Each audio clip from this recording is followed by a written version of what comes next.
Boa noite a todos, boa noite meus amigos, boa noite Edson, tudo bem? Boa noite, Paulo, boa noite a todos vocês também que nos acompanham, é um prazer imenso estar aqui com vocês.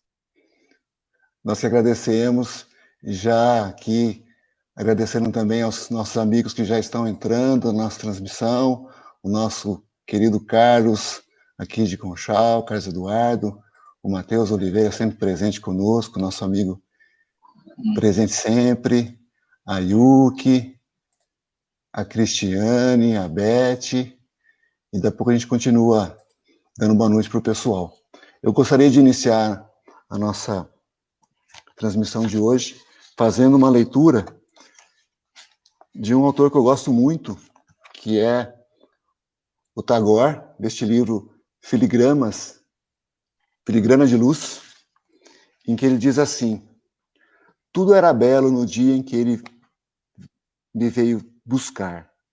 A manhã sorria uma gargalhada de luz, e o vento leve sussurrava entre folhas todas as inaudíveis sinfonias da natureza branda. Aves gárrulas cantavam no roseiral, e o vento, acarinhando o trigal maduro, lá longe, arrancava uma poeira de ouro que ia fecundar outra vida mais longe. Cascatas líquidas compunham arpejos de beleza multicolores, e raios filtrados por um ar balsâmico pareciam dardos sublimes que se cravavam nas folhas verdejantes das violetas miúdas. As flores, mais perfumadas, se arrebentavam em guirlandas coloridas que o vento suave desfolhava.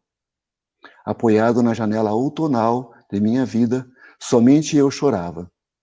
Os olhos pejados de lágrimas, como uvas cansadas de vinho, a alma embrulhada em dores, como a terra vestida de capim, o peito doído, como o solo sulcado, e uma tempestade rugindo no coração, como um trovão descendo as escadas dos céus, empurrado por Deus. E ele chegou, leve como um aroma e bom como um favo de mel. Não disse nada. Qualquer palavra rebentaria a harmonia que cantava muda no sussurrar de todas as vozes quietas. Olhou-me e duas réstias de dor saíram dos seus e nos meus olhos se cravaram. Aquele rosto pálido, como uma folha de feno amadurecida, se apresentou tão triste como um céu que chora à noite ou como uma criança que sorri na dor. E eu o vi, e me ergui e o segui. Minha outonal janela de dor se arrebentou num ocaso triste. E uma primavera de luz, rosada como um rosto de criança feliz, se entreabriu de esperanças no caminho de minha vida. Tagore, pelo médium Divaldo Franco. Nós vamos convidar aqui, Edson, um amigo nosso, né, para fazer a prece inicial. O nosso querido amigo Reinaldo, lá de Pirassununga. Boa noite, Reinaldo. Boa noite, Paulo. Boa noite, Edson. Boa noite, meus amigos, irmãos. Estamos aí para mais uma caminhada, para mais um passinho, né? Eu quero agradecer a sua disponibilidade, Reinaldo, de aceitar o convite para aqui fazer a prece inicial para a gente. O Reinaldo, pessoal, ele é um querido amigo nosso, lá de Pirassununga, presidente do Missionário da Luz. Então, vou passar a palavra para ele, que vai fazer a prece para a gente. Por favor, Reinaldo. Muito obrigado, Paulo. Eu que agradeço esse convite. Oração da solidariedade. Senhor, que eu possa a quem está com frio dar o cobertor. Mas se o frio for da alma, que eu tenha condições de dar afetivo calor. Se alguém chorar, que eu possa suas lágrimas enxugar. Mas se eu também estiver em dor, que pelo menos possa companhia fazer. Porque é chocante, Senhor, chorar sem ter alguém para nos consolar. Sofrer sem ter com quem dividir. Precisar desabafar e não tem quem ouvir. Enfermar sem ter com quem contar. Assim, Senhor, e por tudo isso eu te suplico. Preciso ao próximo servir, tendo tolerância para com a ignorância, o desprendimento frente à pobreza, a solicitude moral diante dos reclames das crianças, atenção e amparo para com a velhice, o perdão sem condição, a brandura na exaltação, a verdade sem interesse e o amor sem cobranças. Mas se nada disso eu puder ter ou fazer, que a vida me torne humilde para reconhecer que preciso espiritualmente crescer. Assim seja. Que assim seja. Muito obrigado, Reinaldo. Um grande abraço para você. Eu que agradeço, Paulo, Edson, uma boa palestra e que Deus te proteja. Até mais, um abraço para os amigos aí de Pirassununga, tá? O abraço será dado. Um abraço, fica com Deus, com licença. Você também, fica com ele. Tchau, tchau. Muito bem, pessoal. O Edson é um amigo nosso virtual por enquanto, né, Edson? Mas se Deus quiser, passada a pandemia, ele vai estar conosco aqui presencialmente, aqui no SEAC. Ele gentilmente aceitou o nosso convite para essa fala de hoje. O tema será uma fala de Jesus muito tocante para mim. Ele me perguntou qual o tema, e aí a gente conversou e eu falei dessa frase, e ele gentilmente se dispôs a preparar algo para essa nossa noite, algo especialmente preparado para a gente. Então, muito obrigado, Edson. Ele é do Movimento Espírita lá de São Sebastião do Paraíso, certo? Isso. Mas é mineiro da Gema, São João del Rei. Edson, para a sua fala, eu queria colocar aqui uma abertura que a Silvana fez, um videozinho. Silvana é nossa companheira aqui, e muito talentosa, fez esse videozinho. Eu gostaria de colocar aqui antes, abrindo a sua fala. Com licença, tá? Vamos lá.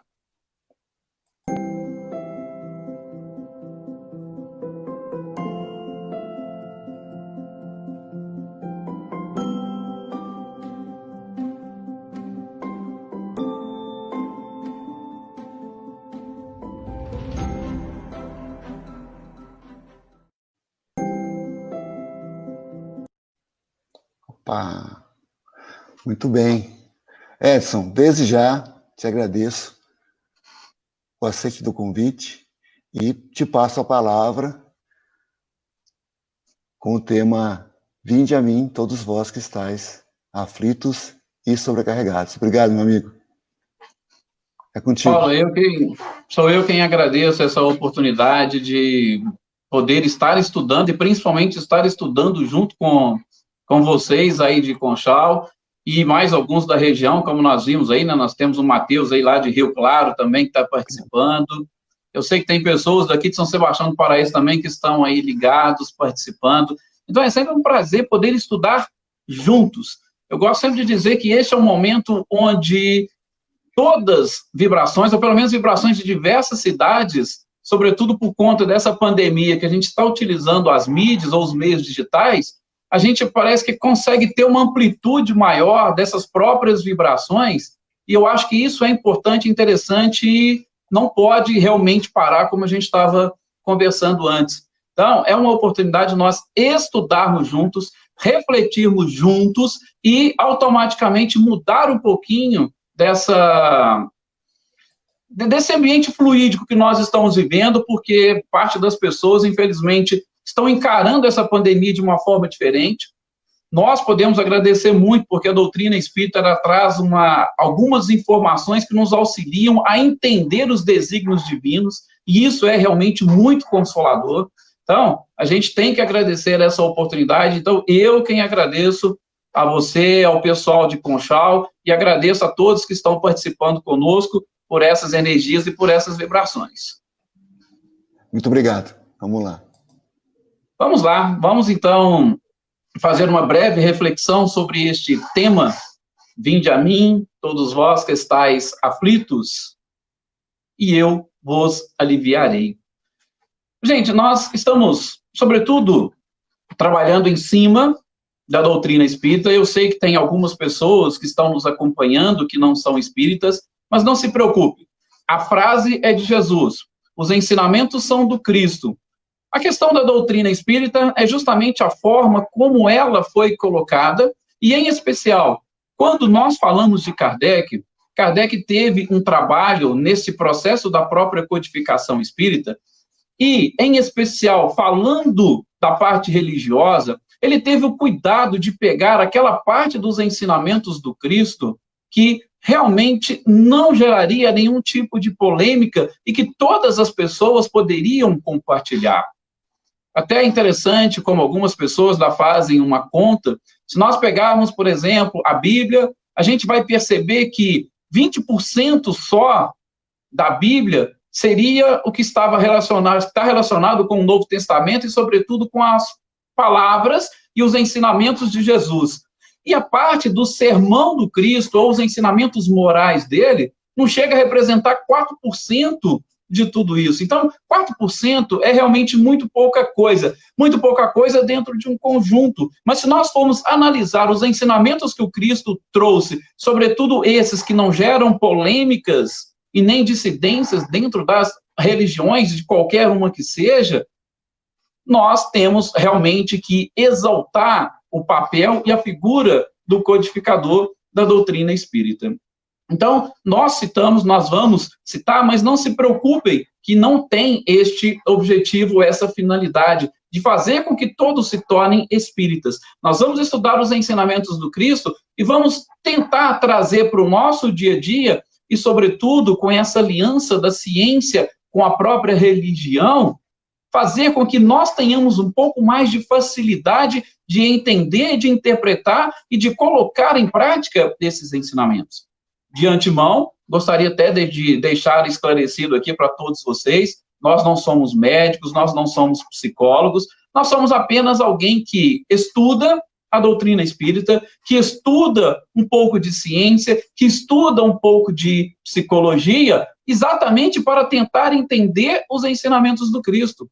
Porque hoje nós precisamos quebrar um pouco essas barreiras, esse preconceito, nós precisamos derrubar alguns paradigmas que existem, sobretudo porque o objetivo é retornar a Deus. Saímos dele simples e ignorantes, ainda estamos nele, só que nós muitas das vezes não conseguimos entender e perceber, mas nós precisamos conscientemente voltarmos a ele.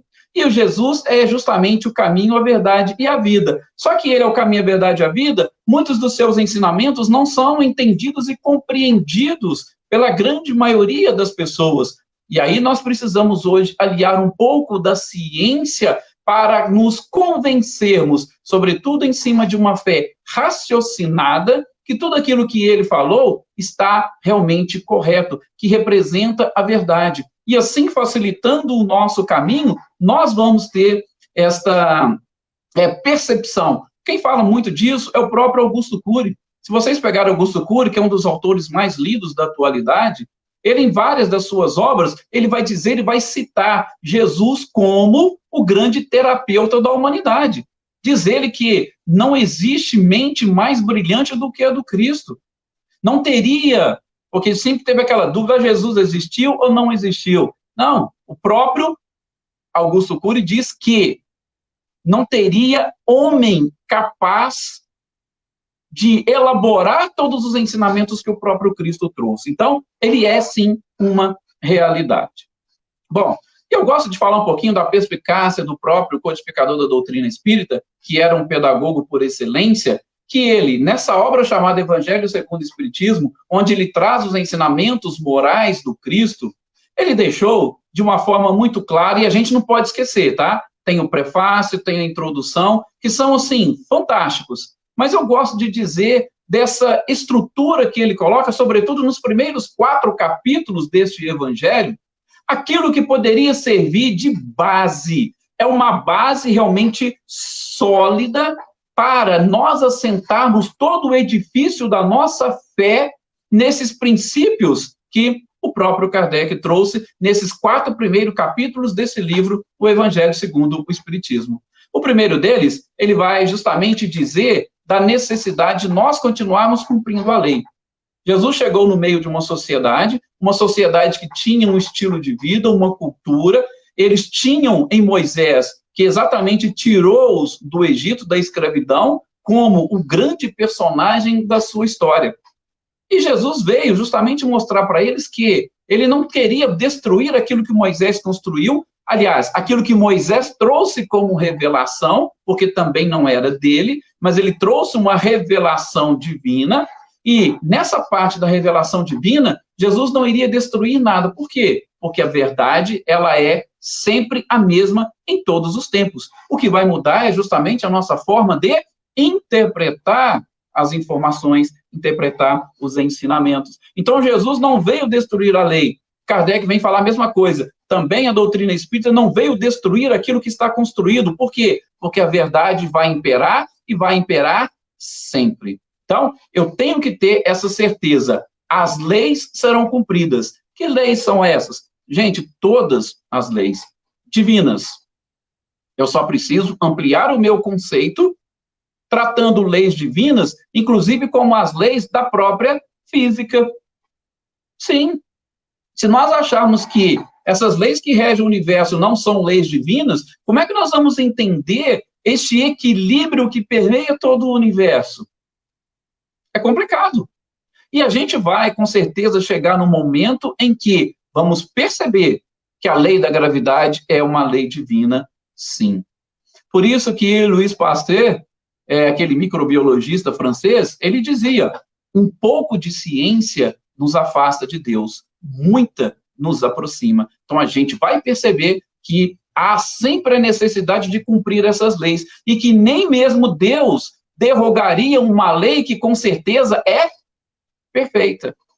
Então, cumprimento da lei. Esta é um dos pilares que Kardec estabeleceu. O outro é justamente sobre o estabelecimento do reino dos céus. Porque, infelizmente, aquele povo, e eu posso garantir com muita tranquilidade, muitos de nós hoje também pensamos dessa forma, que o reino dos céus é algo justamente que vai vir de fora para dentro. Vai ser estabelecido aqui um certo reino, onde as pessoas vão todas cumprir direitinho aquilo que alguém, um rei determinado, vai estipular. E Kardec deixa claro, assim como o próprio Cristo deixou claro durante a sua estada aqui na Terra, sobretudo quem fala muito disso é Humberto de Campos, no livro Boa Nova, em todos os capítulos, eu costumo até citar, a exceção é do último que fala de Maria, mas em todos os capítulos ele chama a atenção dos apóstolos, dos discípulos, porque o reino dos céus é para ser instalado no coração de cada criatura. E isso é algo que a gente precisa aprender e assimilar. Nós precisamos instalar o reino dos céus dentro do nosso coração. Então, este, com certeza, é um outro pilar deste edifício que nós podemos chamar de fé, que Kardec colocou e que vai nos ajudar a interpretar todos os outros andares deste edifício. E, é claro, nós temos que também aprender e assimilar que Deus, como disse Jesus para a samaritana, Deus é espírito e em espírito e verdade deve ser adorado. Justamente para nós identificarmos que reino que é esse que ele está nos ensinando, que é algo muito mais profundo e além desta matéria limitada que nós possuímos. O terceiro pilar que Kardec coloca é justamente o capítulo 3, que vai falar sobre as moradas da casa do Pai. E falar sobre as moradas da casa do Pai é justamente nos remete a olhar para este universo infinito, e ali identificar um Deus bem maior do que nós estávamos acostumados e que ficava, muitas das vezes, insertado dentro de um templo, de uma igreja. Então, a gente precisa aprender a assimilar, porque todos os planetas, e aí, abrindo aspas aqui, uma observação interessante que o Haroldo Dutra Dias faz, é que, numa tradução mais correta e adequada dessas muitas moradas, o ideal seria muitos aposentos. Porque a morada é uma só, é o universo.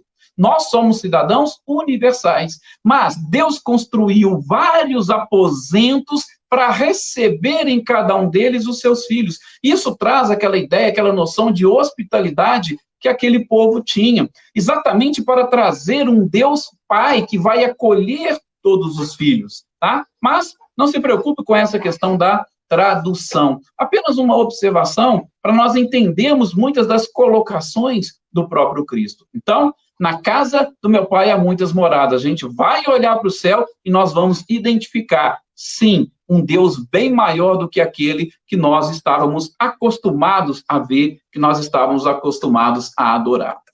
E o quarto pilar desta base, deste edifício da fé que nós estamos falando, é justamente a necessidade de nascer de novo. Com certeza é um ponto um pouco polêmico entre algumas religiões, mas a gente precisa desenvolver essa capacidade e a percepção, inclusive nós espíritas, desta necessidade da reencarnação para nós buscarmos o nosso próprio aperfeiçoamento. Nós temos que excluir aquela ideia, infelizmente, de inferno ou penas eternas. E essa reencarnação vai justamente nos mostrar que a justiça divina, ela é muito mais perfeita do que nós somos capazes de imaginar, e que Deus não criou absolutamente ninguém com privilégios. Imagine só se nós hoje, com essa oportunidade que nós estamos tendo, poderíamos ter ou sofrer, sejam as mesmas penas ou as mesmas recompensas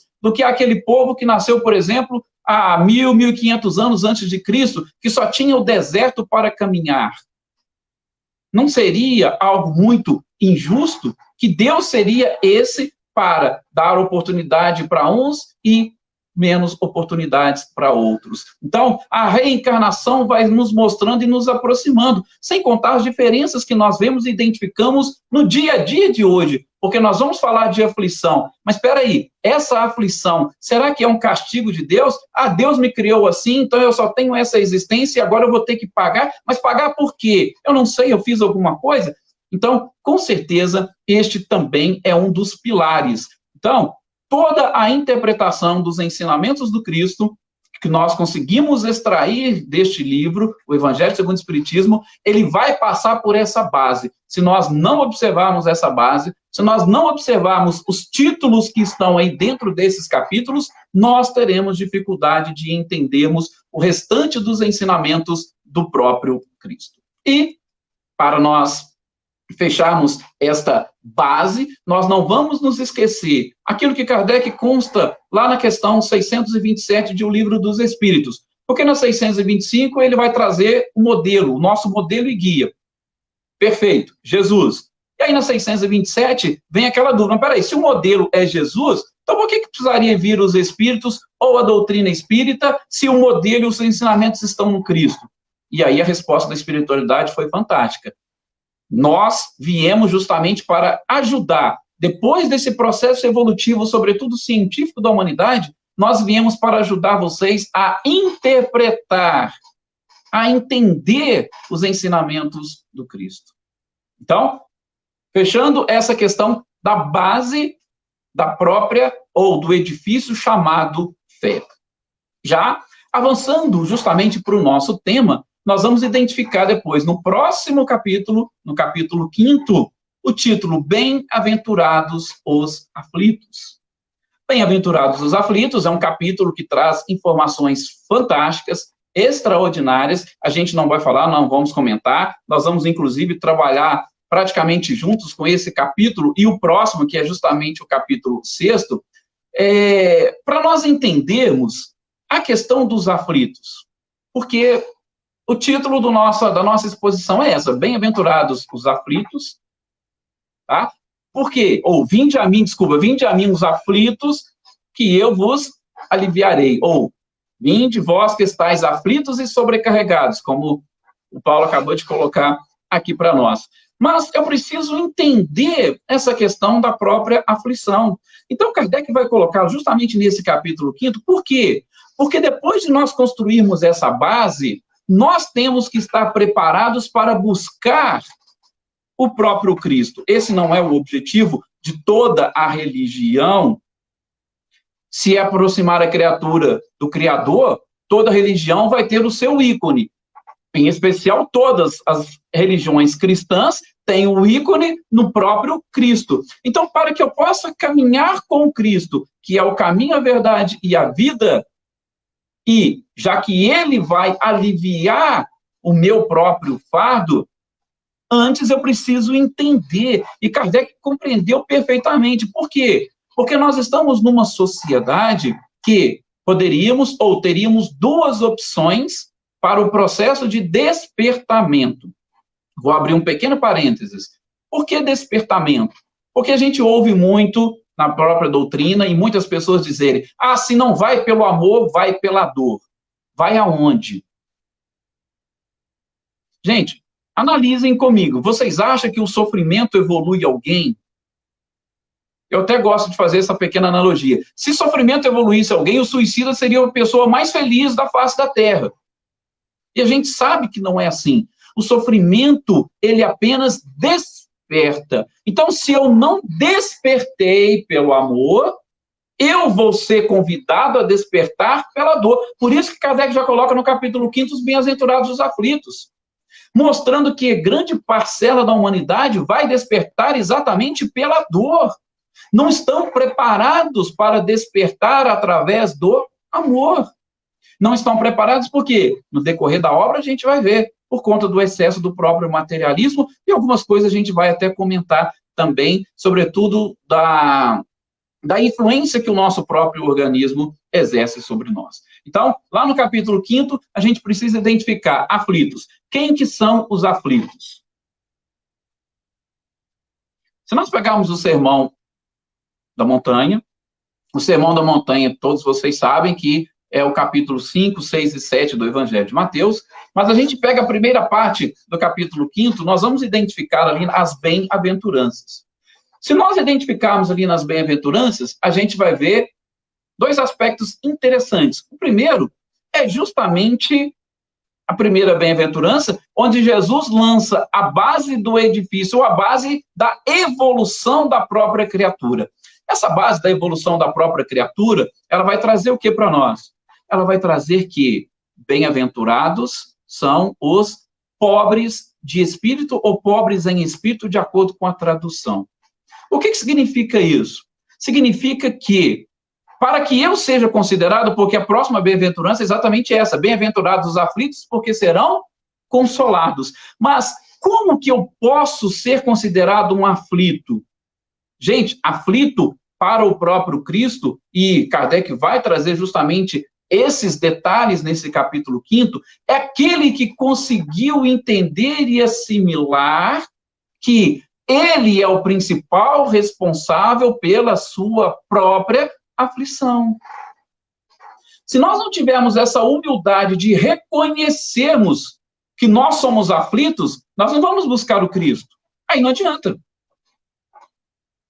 Ah, por quê? Ah, não, mas eu estou passando por isso é culpa de Deus e tal. Ah, é culpa de Deus, então Deus vai ter que tirar. Você vai fazer o que lá no Cristo? O que você vai buscar nele? Você acha que vai buscar, que tem alguma coisa para você buscar? Se você for, você acha que tem alguma coisa dele que você vai conseguir assimilar e captar? Então, nós iniciamos, ou a base, aí já é a base do processo evolutivo, é a humildade, que tem que estar presente em todas as virtudes.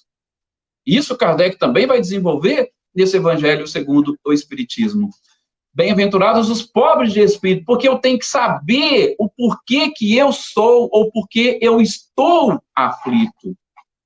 Porque quando eu identifico, e aí está lá uma das leituras, o bem e mal sofrer, causa anterior e atual das nossas aflições, somente a partir daí, identificando a minha aflição, que eu vou poder e, sobretudo, conseguir entender esse chamado do Cristo. Vinde a mim, todos vós que estáis aflitos e sobrecarregados.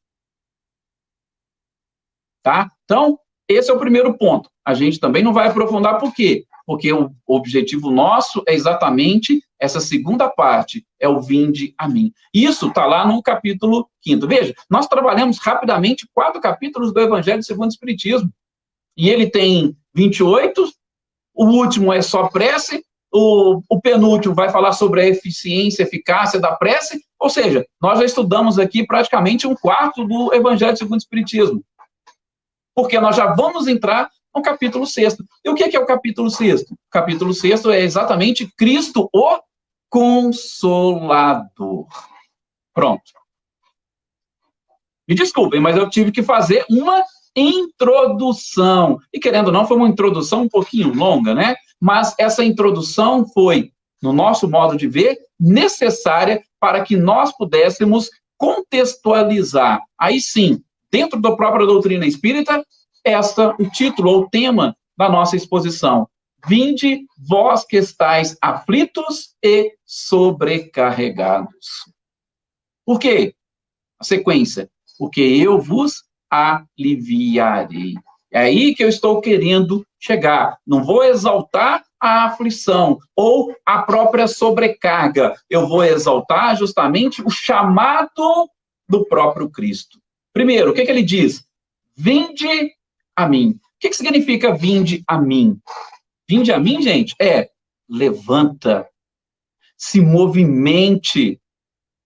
Você precisa fazer alguma coisa para você mesmo.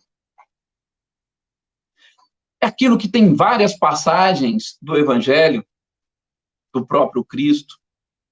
Zaqueu, por exemplo, o que Zaqueu fez? Ele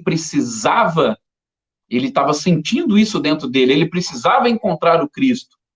E o que ele fez? Ficou parado na sua casa esperando Jesus bater na porta e falou, eu vim almoçar na sua casa? Não. Ele saiu, ele foi até o Cristo, e para ser visto, ele teve que subir. Olha o simbolismo dessa passagem, fantástico. Ele teve que subir. Então, ele foi. Pegamos outra passagem da hemorroíça. Ela, se eu encostar nas vestes de Jesus, eu serei curado. Então, ela foi ao encontro do Cristo. Ou seja, praticamente todas as curas do próprio Evangelho, elas estão relacionadas com essa movimentação, com a atitude das pessoas. Vinde a mim.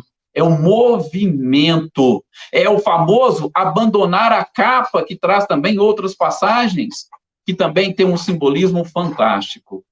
Vinde a mim, levante, não fique parado, haja. Eu até gosto de dizer, a própria expressão, né, até desculpa aqui, me falhou a memória, a expressão de quem? Foi Sebastião Camargo que gosta de falar muito isso. A questão da oração. O que é oração? Hora de ação. Nós precisamos, porque a gente, muitas das vezes, ao fazer a nossa oração, a gente se coloca naquela posição, espera e aguardamos Deus chegar até nós. Não, hora de ação, precisamos agir. E o vinde a mim está exatamente fazendo esse convite para nós. Nós temos que ir até o próprio Cristo. E esse desejo deve partir de cada um de nós. Por quê? Porque eu já conquistei aquela humildade, eu já me reconheci aflito e eu estou precisando de ajuda. No atual momento que nós estamos atravessando, como é que nós estamos avaliando, sobretudo, os nossos próprios obstáculos para encararmos a mudança que o planeta está passando, essa transformação toda? Será que nós estamos também, como os judeus, e muitos até hoje, esperando que o Cristo venha nesse período? Nós estamos na transição. Então o Cristo vai vir. Vamos ficar aqui quietinho, bonitinho, em oração, da forma como nós pensamos, né? Ficarmos aqui quietinho em oração, que ele vai chegar e ele simplesmente vai nos escolher.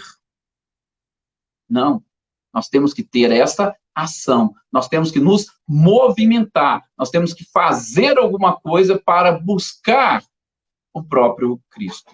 Este seria o primeiro ponto que nós gostaríamos de trabalhar. Por quê?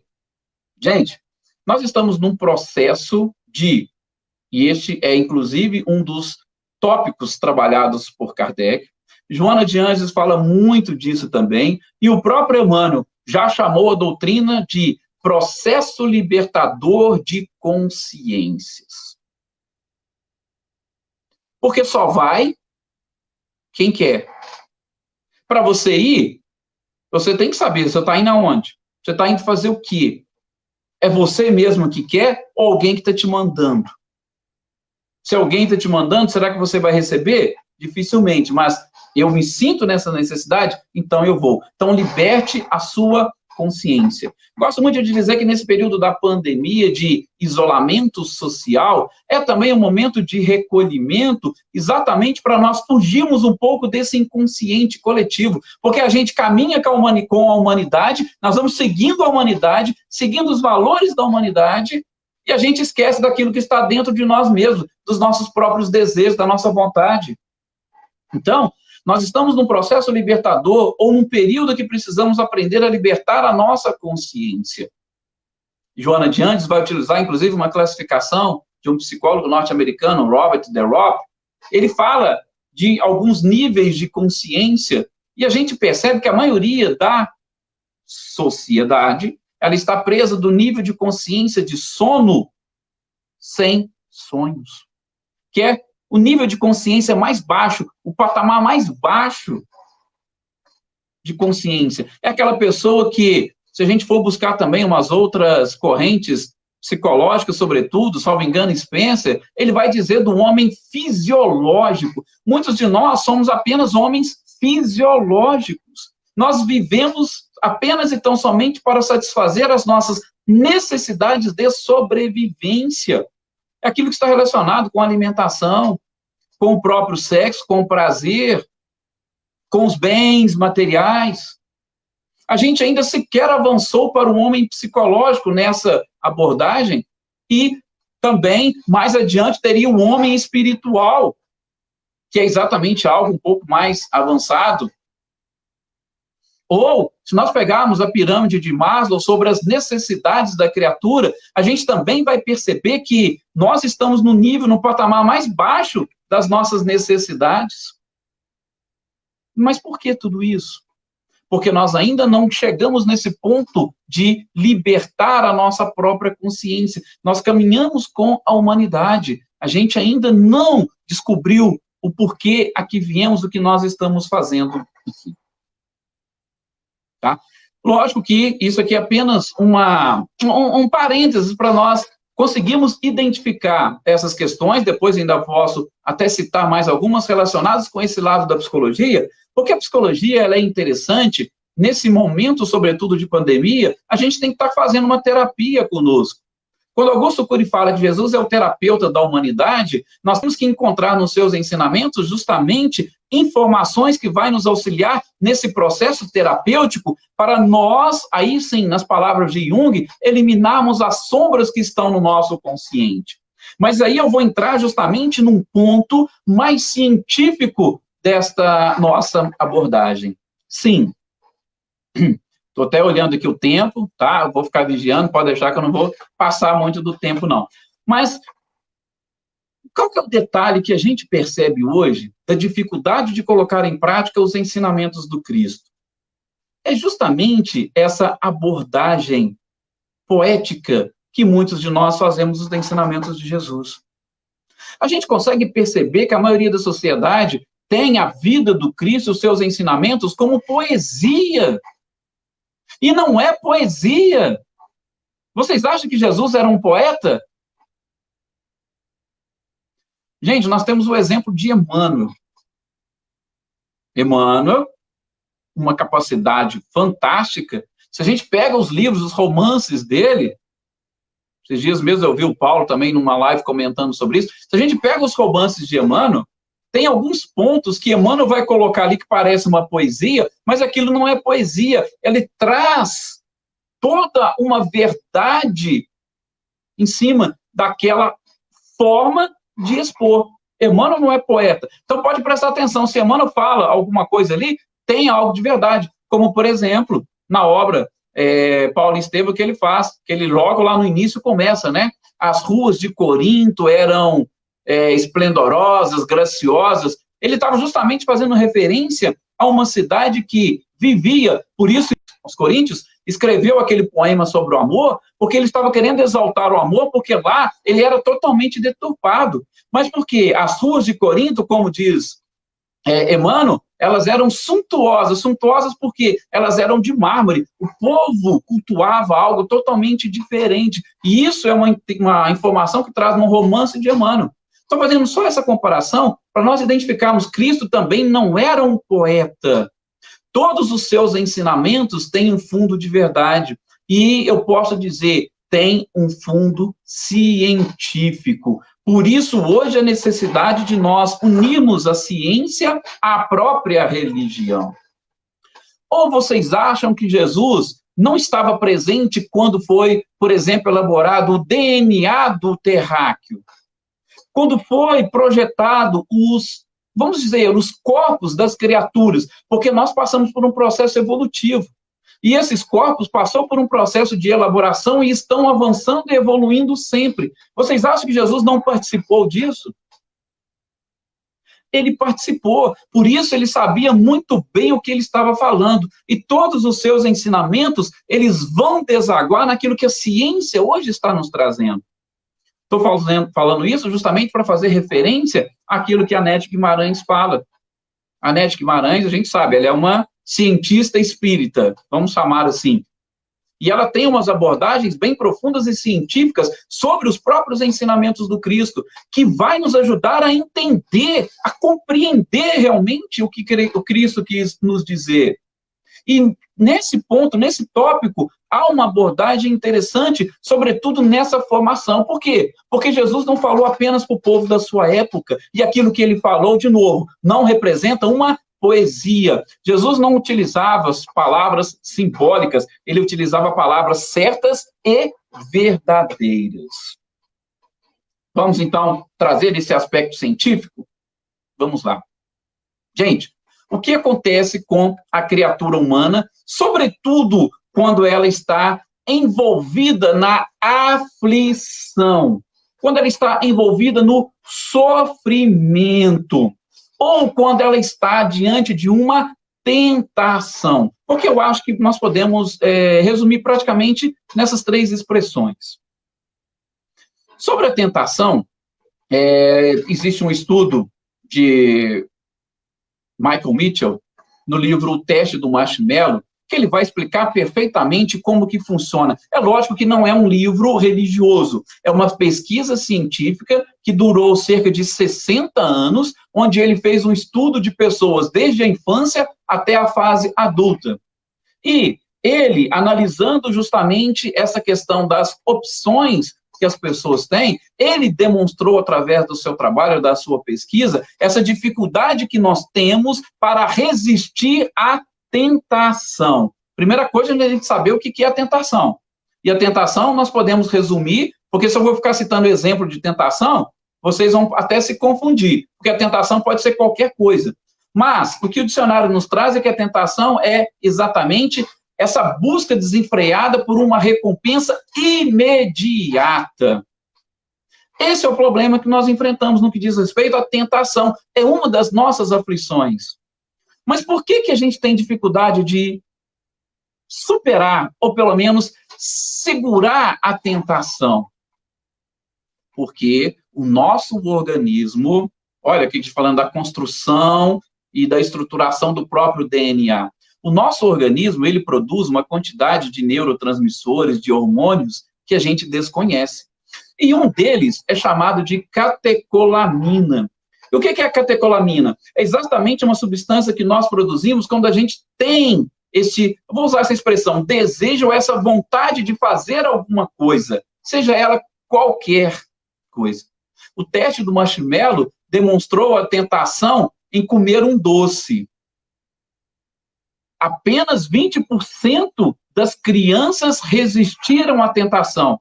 E é lógico que para elas foi dada uma recompensa. Quem resistisse à tentação ganharia um outro doce. quem não resistisse ficaria só com aquele, tá?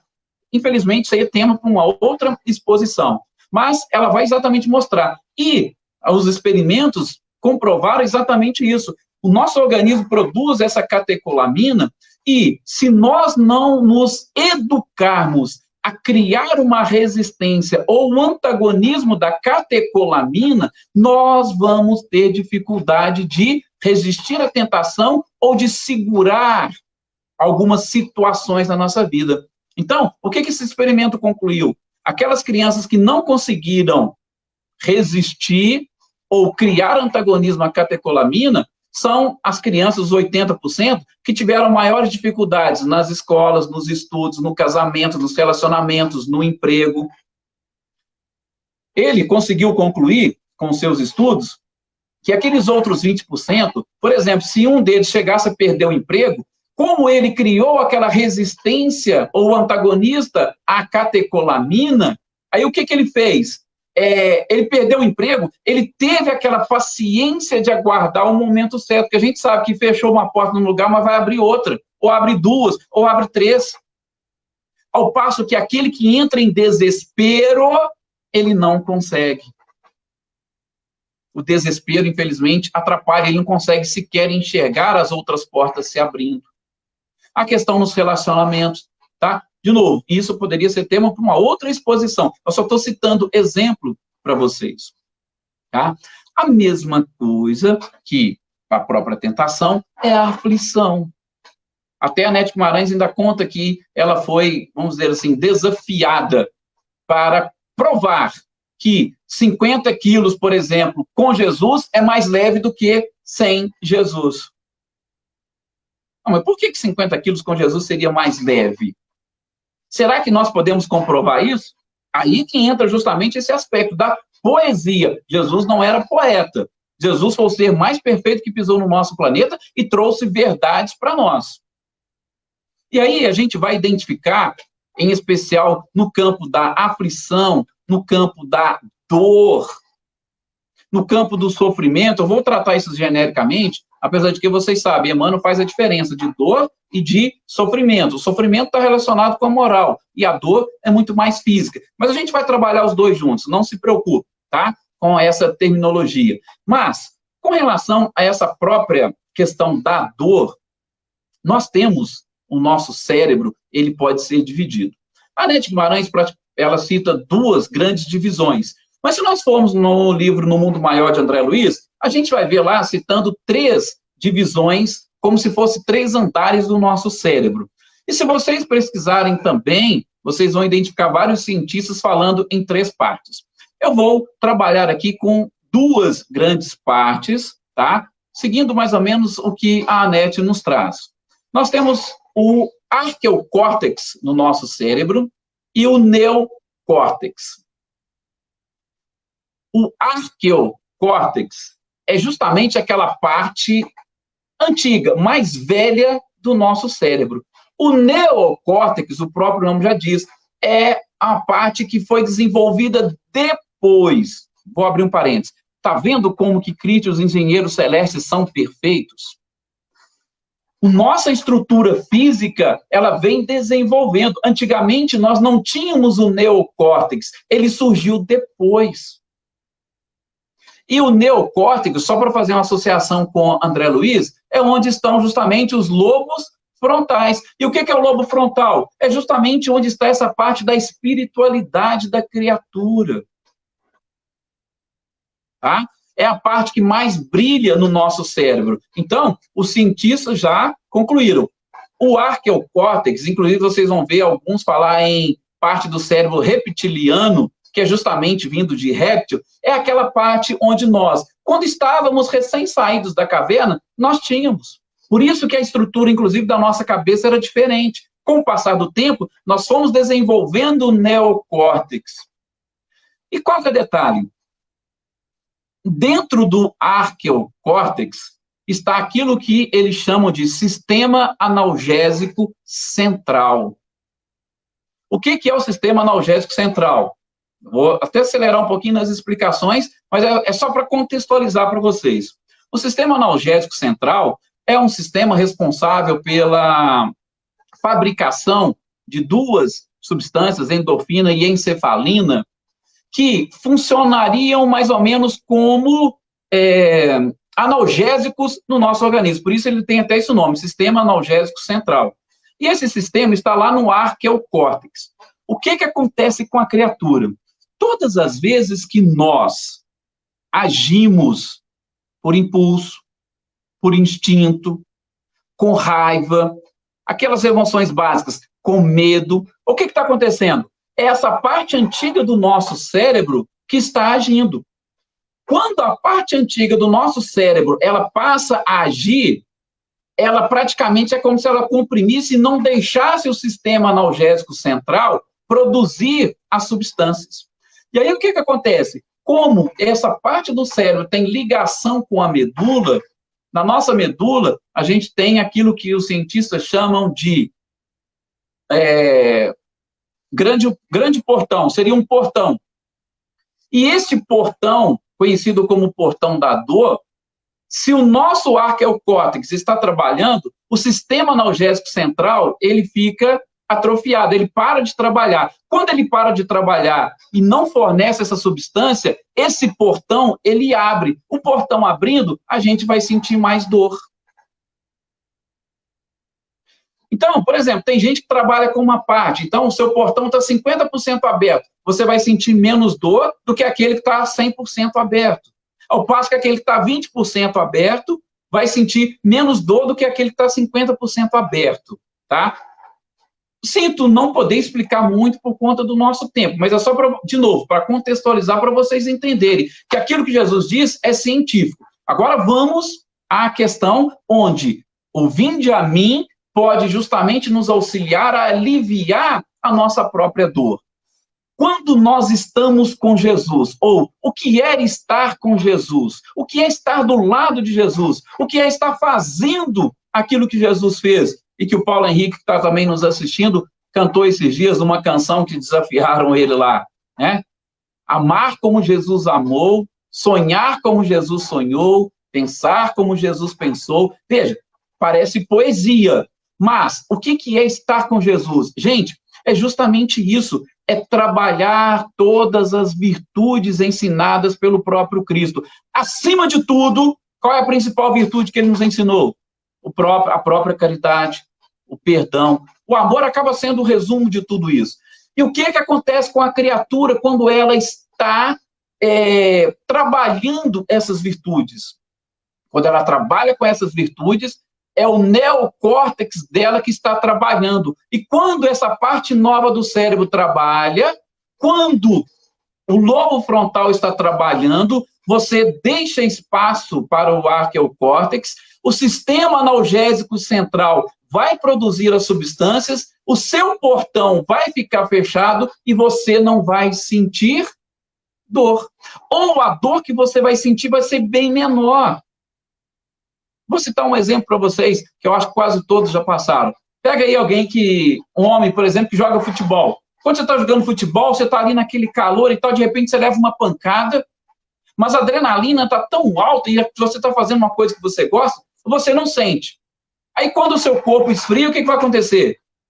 Aí vem a dor. Por quê? Seu corpo esfriou, aí você já deixa de lado todas aquelas sensações boas e gostosas. É um exemplo bem esdrúxulo, mas eu vou falar um outro depois mais interessante. Você deixa aquela sensação boa e gostosa para trás, você se volta para o seu arqueocórtex, que é justamente para as suas características inferiores, os seus instintos, as suas paixões, e aí você faz o quê? Você inibe o sistema analgésico central, ele vai deixar de produzir energias, aí o seu portão da dor vai abrir, e aí você vai sentir a dor. Veja, que interessante. Jesus sabia de tudo isso. Exatamente por isso que ele fez o quê? Que ele buscou, através dos seus exemplos, a criatura, vinde a mim, porque eu sou capaz de vos aliviar. Por quê? Porque quando vocês vêm a mim, vocês vão trabalhar com o neocórtex, e aí o resto do seu corpo pode estar perfeito para poder trabalhar naquilo que você precisa, emitindo as substâncias e os hormônios que você necessita, sobretudo para aliviar a própria dor. Vamos então aos exemplos? Sim, Madre Teresa de Calcutá. A gente sabia dos problemas de saúde que ela tinha. Mas ela conseguia fazer tanta coisa com amor que ela não sentia dor. Por que ela não sentia dor? Porque o neocórtex estava trabalhando. Se o neocórtex estava trabalhando, estava dando sossego para o arqueocórtex. Dando sossego para o arqueocórtex, o sistema analgésico central funciona, emite substâncias, o portão da dor se fecha. Um outro exemplo? Vamos lá. Irmã Dulce. Irmã Dulce, a gente sabemos, ela tinha problemas respiratórios. E parece, se salvo engano, que ela tinha só 20% da capacidade respiratória dela. E ela subia os morros de Salvador e não sentia nada. Por que ela não sentia nada? Porque, justamente trabalhando como Cristo ensinou, ou seja, ela foi justamente buscar a prática das virtudes, o neocórtex trabalhava, dava sossego para a sua parte primitiva, para as suas paixões, o sistema analgésico central trabalhando emite as substâncias, encefalina e endorfina, essas substâncias fecham o portão da dor e ela não sentia dor. Às vezes, sim, quando ela parava, aí ela sentia. Mas o amor pelas outras criaturas era tão forte que ela não sentia dor. Você vai falar assim, isso é um milagre? Não, é o funcionamento do nosso próprio corpo. Por isso a gente está deixando aqui claro, Jesus era um cientista. Não era um terapeuta, uma pessoa que deixou uma poesia para nós. Os seus ensinamentos precisam ser melhor estudados, mais bem aprofundados. Vocês querem outro exemplo? Vou dar um outro exemplo fora da própria religião. Gente, Albert Einstein. Quem conhece um pouquinho da história de Albert Einstein, sabe que ele era considerado tão louco, que às vezes eu estava conversando com a pessoa, ficava um tempo conversando com ela, né? Aí, de repente, ele perguntava, olha, de onde que eu vim, você sabe? Aí a pessoa, você veio de tal lugar. Tá, então eu já almocei, então eu posso continuar. Por quê? Porque ele não tinha preocupação com essa parte primitiva. Inclusive, depois que ele arrumou uma empregada que auxiliava, que era chata com ele, porque ele tinha essa mania, ele desmaiava, ele caía. Por quê? Porque ele esquecia de se alimentar. Porque essa é a parte primitiva do cérebro. Ele utilizava mais a outra parte. E como ele utilizava a outra parte, ele nem se incomodava. Então, ele tinha que o corpo, nós precisamos do corpo. Precisamos cuidar do corpo e do espírito. Então, às vezes ele ficava meio fora do ar, por quê? Porque ele estava utilizando uma outra parte do seu cérebro. E aquela parte mais primitiva do homem fisiológico, do nível de consciência de sono sem sonhos, aquilo ficava esquecido. Então, ele não tinha fome, ele não tinha dor, exatamente por isso. Porque o organismo estava fazendo toda a sua parte, cumprindo a sua função. A parte instintiva, ela segue. Nós não precisamos nos preocupar com os instintos, ou melhor, com a parte instintiva, porque as células vão exercer todo o seu trabalho, vão exercer a sua função. Nós, o princípio inteligente ou o espírito, a gente deve preocupar-se justamente com o neocórtex, que é o desenvolver essas virtudes. E aí o resto vai ficar muito mais fácil, vai ficar mais simples para nós. Conseguiram entender e captar um pouquinho essa nossa mensagem? Nós estamos chegando no fim, já vou até chamar o Paulo para já participar conosco aqui, exatamente por conta do nosso tempo, mas está vendo, quando Kardec põe lá, Paulo, no céu e inferno, a influência da carne, como é que a gente precisa aprofundar um pouquinho no conhecimento dessa nossa estrutura, porque vai facilitar para nós. E se a gente conseguir, na nossa opinião, entender isso, eu posso dar atenção para outra parte, por quê? Porque aquela ali, o meu organismo está preparado para estruturar, e aquilo já ficou no passado. Ou seja, não é poesia aquilo que o Cristo disse sobre bem-aventurados aflitos, que eu vos aliviarei. O alívio vai vir sim. Por quê? Porque nesse processo de construção e evolução do nosso próprio organismo, ele já deixou tudo prontinho do jeito que a gente precisava. Nós só precisamos agora cuidar dessa parte moral que, infelizmente, a gente vai deixando de lado. Excelente, Edson, muito bom. Eu estou aqui fazendo coro com a Andreotti, de Pirassununga, ela diz assim, a perfeita colocação.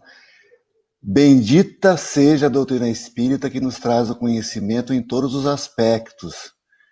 E você abordou alguns aspectos muito importantes, né? Passou pela parte científica, pela parte psicológica, falou da questão religiosa, tem uma ideia filosófica também, né? Quando você falou no começo, achei interessante, é muito importante que a gente sempre ressalte isso que você frisou, o espiritismo não busca proselitismo, não é?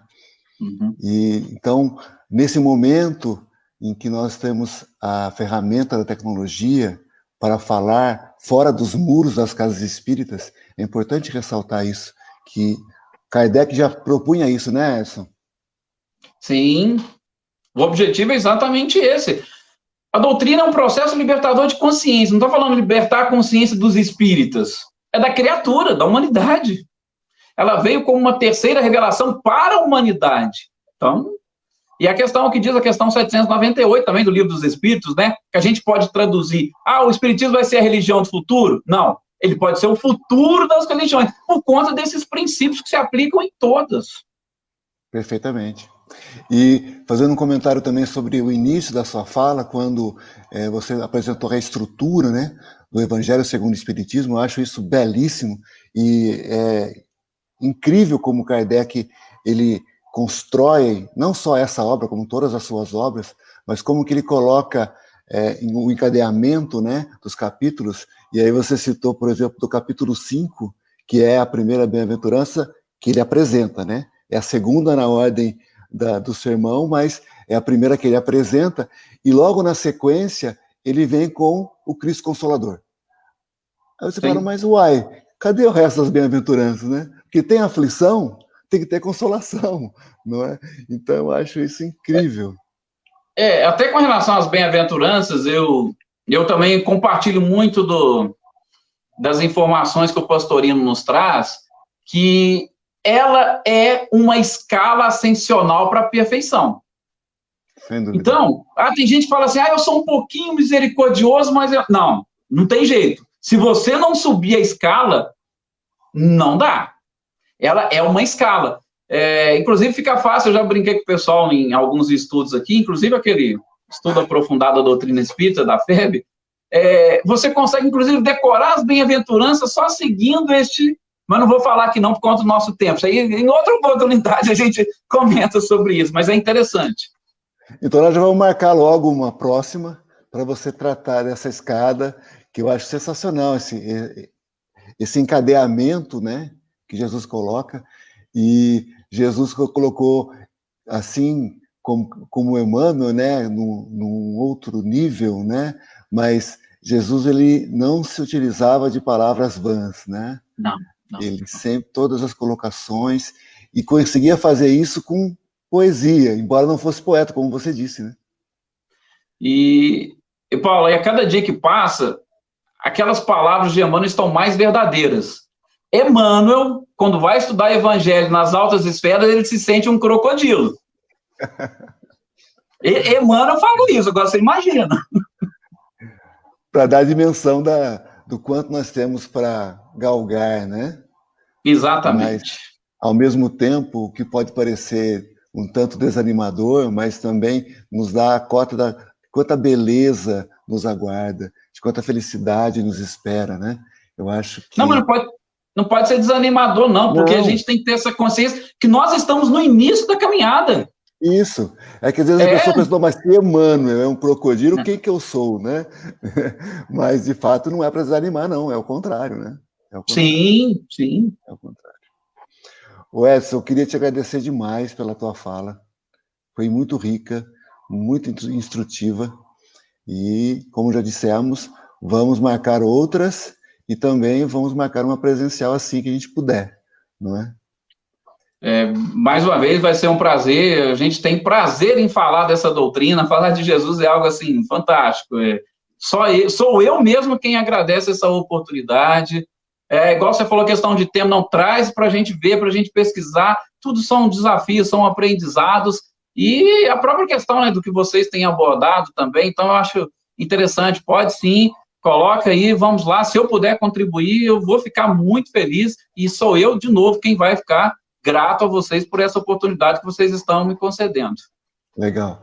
Antes da gente partir para a prece final, eu queria deixar um convite para o pessoal, para você também, Edson. No sábado agora, nós teremos um seminário com o Geraldo Campetti, que ele é vice-presidente da FEB. Ele vai trabalhar esse tema, Evangelho e Espiritismo em Tempos de Pandemia. Nesse sábado, dia 20, às 15 horas. Estão todos muito convidados. Perfeito. Wesley, a gente explora até o último aqui, viu? Então, nós vamos pedir para você fazer a prece para a gente, pode ser? Pode. Vamos lá, por gentileza. Bem, claro que a principal prece que a gente pode fazer é exatamente expressar a gratidão nossa. Eu, primeiramente, a gratidão por estar participando com vocês desses estudos, dessas reflexões. A gratidão pelos próprios ensinamentos que hoje nós temos a oportunidade de associar religião com ciência, tudo através da doutrina dos espíritos, pelo trabalho fantástico de Allan Kardec, que nos proporciona, como disse a Andrea, aprofundar em todos os aspectos necessários para a humanidade conquistar essa condição de espíritos mais avançados, de espíritos mais evoluídos, de poder desenvolvermos os sentimentos, como disse Hermance Dufour, como guias infalíveis da alma. E a nossa gratidão a próprio Jesus, que deixou as altas esferas. Não tinha necessidade dele vir, mas ele veio. Prometeu aos capelinos, e com isso, todos, capelinos e terráqueos, estão tendo a oportunidade de estudar um pouco, aprender ou retirar a própria experiência, uma forma de seguir o caminho até a perfeição e a felicidade. Gratidão mesmo a Jesus. E, enfim, temos que ser gratos a Deus. Não podemos mensurar a sua grandiosidade, as suas próprias leis, mas nós temos certeza da sua existência, porque o Cristo nos revelou. Sejamos gratos a Deus por ter nos dado a oportunidade de nascermos e renascermos, de estarmos aqui compartilhando estes momentos, independentemente de pandemia ou de momentos de tranquilidade. Sempre o que ele nos concede são oportunidades. Que todos vocês possam manter esse sentimento de gratidão.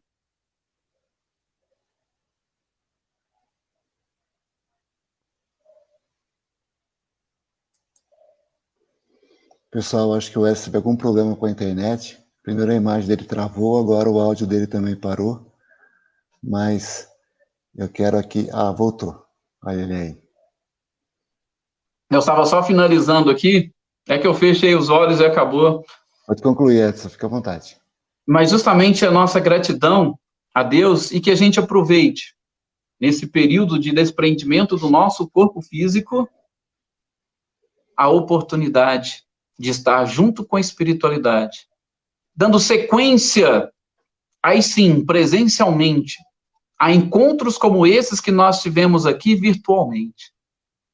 Trabalhemos junto com a espiritualidade para a nossa própria evolução, para o nosso próprio crescimento, não nos descuidando de auxiliar também na evolução e no crescimento da humanidade, como nos traz o codificador na questão 67 do Livro dos Espíritos.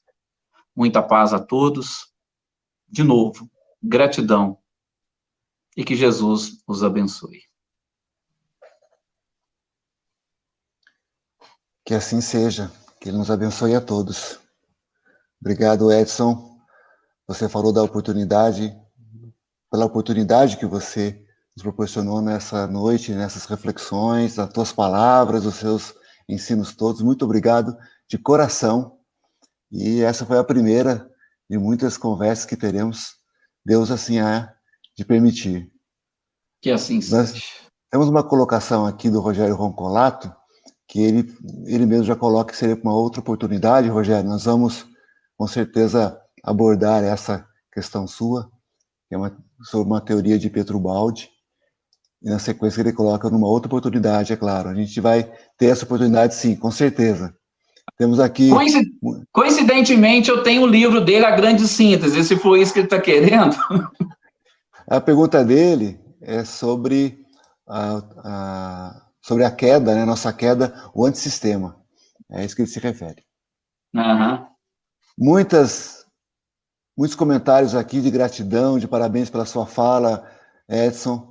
Amigos de toda a região, de Rio Claro, de Pirassununga, Santo Antônio da Posse, de Araras, de Campinas, outras cidades também que talvez eu esteja aqui não citando. Estou vendo aqui São Sebastião do Paraíso. São Sebastião do Paraíso, com certeza. Carmo do Rio Claro. Carmo do Rio Claro, Paulo Rico Bueno. Isso. Paulo Rico Bueno, outro dia, ele fez uma transmissão pra gente, que é uma live, e cantou depois que nós saímos do ar. Eu tinha que cantar no ar, ao vivo. Não, mas ele canta e toca violão. Você não quis explorá-lo, não? Então, por isso que eu falei durante aqui, ele canta, Você não canta, não, né? Eu não. Não. Muito bom. Mais uma vez, querido, muito obrigado. Obrigado a todos que estão conosco nessa noite, não só aqui, nos comentários que nós colocamos, também nas salas que a gente abre no Facebook. O pessoal que está lá, infelizmente, não dá para carregar aqui as mensagens, mas tinha mais pessoas também nas salas de Facebook. Edson, a tua despedida, por favor. Eu acho que a despedida está justamente na gratidão, Paulo. Não tem outra coisa para poder expressar. E realmente é uma ótima noite que eu desejo a todos vocês. E quem sabe possamos nos encontrar aí logo mais, né? No decorrer da noite. Eu sempre tenho essa certeza e que os nossos corações estejam unidos, cada vez mais unidos. Com certeza. Muito boa noite.